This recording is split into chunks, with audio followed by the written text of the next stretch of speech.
Parents welcome to UPSC CXQ channel. इस series में हम कर रहे हैं यूपीएससी के पीवाईक्यू और एनालिसिस। आज हमारे पास दो क्वेश्चन हैं।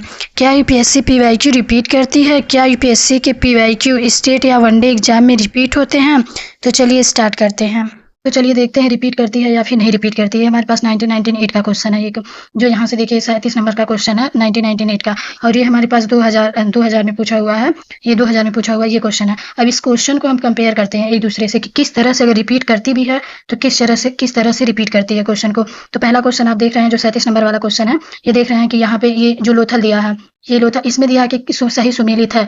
ये क्वेश्चन है कि सही सुमेलित है, इसको सुमेलित करना है, एक दूसरे से मिला के इसको सुमेलित करता है। तो इसका जो हमारा आंसर है ये वाला, इसका हमारा आंसर हो जाएगा, ये इसका आंसर है सी वाला, इसका आंसर है 1 2 4। क्योंकि जो लोथल था वो प्राचीन गोदी क्षेत्र, ये इसका सही सुमेलित है। और 2 नंबर सारनाथ बुद्ध का प्रथम धर्मोपदेश सही है।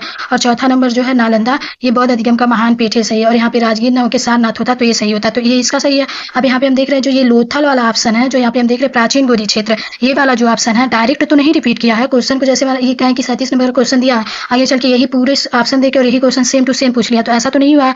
बट हम आगे देखते हैं जो हमारे पास ये जो आगे का क्वेश्चन है, इसमें जो 2002 में जो क्वेश्चन पूछा उसके ऑप्शन से रिलेटेड है। यहाँ पे हमें जो रिपीट होने के चांस हुए, जो रिपीट हुआ है वो यहाँ पे देखिए लोथल, यहाँ से डायरेक्ट क्वेश्चन, और ये क्वेश्चन 2002 का है, ये क्वेश्चन 2002 का है। वहाँ पे भी लोथल दिया हुआ था, यहाँ पे भी लोथल है, यहाँ पे भी। और इसको यहाँ पे देखिए, यहाँ पे मिलान करने पूरा तात्विक खोज, इसको भी उसी तरह से यहाँ पे मिलान करना है। तो इसका राइट आंसर हम देखते हैं कि कौन सा इसका राइट आंसर इसका कौन सा हो जाएगा। तो लोथल तो यहाँ से गोदीवाड़ा जो ऊपर वाले में ऑप्शन था, और ये कालीबंगन जूता हुआ खेत मिला है।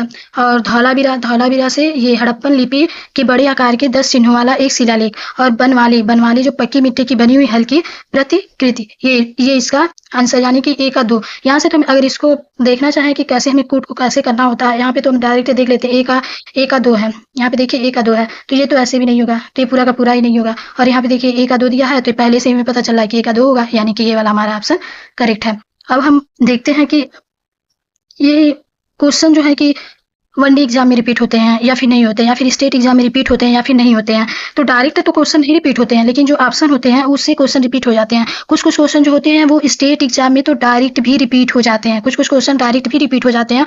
और जो वनडे एग्जाम होते हैं उसमें से तो फैक्ट बस पूछता है, और जो स्टेट एग्जाम जैसे यूपीपीसीएस का हो गया, बीपीएससी का हो गया, तो उसमें ऑप्शन देके इसी तरह से पूछता है, इसमें ऑप्शन देके इसी तरह से पूछता है। अब इतना तो वनडे एग्जाम में पूछता ही होगा कि जूते हुए खेत का साक्ष्य कहाँ पे मिला है, तो कालीबंगन से मिला है, ऐसे तो पूछ ही सकता है। या फिर फैक्ट के तौर पर ये प्राचीन स्थल लोथल कहाँ पे था, तो लोथल गुजरात में था।